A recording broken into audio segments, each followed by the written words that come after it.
अगर आप भी चाहते हैं राजीव रॉक्स के ऑडियो और वीडियो सबसे पहले आप तक पहुंचे, तो लाल बटन को दबाकर चैनल को सब्सक्राइब जरूर करें और साथ में बेल आइकन को दबाना ना भूलें।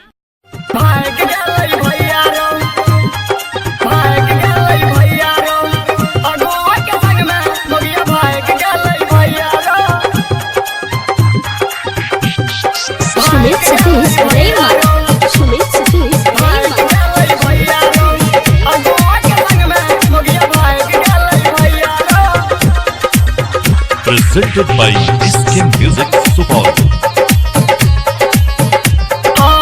अगुआ के संग में खिलाड़ी पवित्री नाम डुबैले, अगुआ के संग में मोगिया भाग गेलै भैया रो, अगुआ के संग में मोगिया भाग गेलै भैया रो। सैत के बराती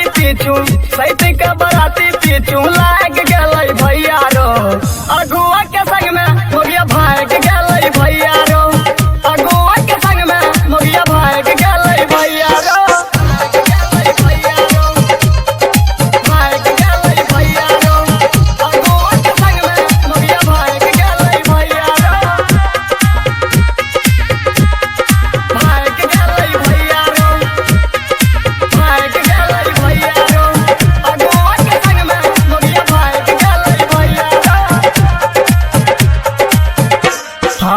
ससुर भैंस करे रहे मुखिया जी के खेत में, एकरा चलते मार भेले गाँव समाज में। हम नहीं जानत रहिए दोनों छौरा थे हतरारो, ससुर भैंस करत रहे मुखिया जी के खेत में, एकरा चलते मार भेले गाँव समाज में। मारे वाला भाग्य कर दिल कैसा शायर रो, अगुआ के संग में मोगिया भाग गेलै भैया रो, अगुआ के संग में मोगिया भाग गेलै भैया रो।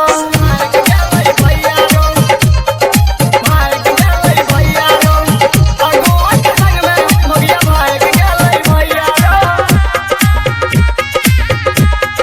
भाग गेलै भैया रो, भाग गेलै भैया रो। अगुआ के संग में मोगिया भाग गेलै भैया रो। हाँ जीवत जब देखत रहो दोनों टाके चाल रो, पुरन का महल में वो कर पकड़ ललको गाल रो, मजा में जाकर समेट जलको दोनों टाका छोड़ी आगे। गायक गुड्डू देखत रहो दोनों टाके चाल रो, पुरन का महल में वो कर पकड़ ललके गाल रो। सुन लके बापो करता लाग गेल दाती रो, अगुआ के संग में मोगिया भाग गेलै भैया रो, अगुआ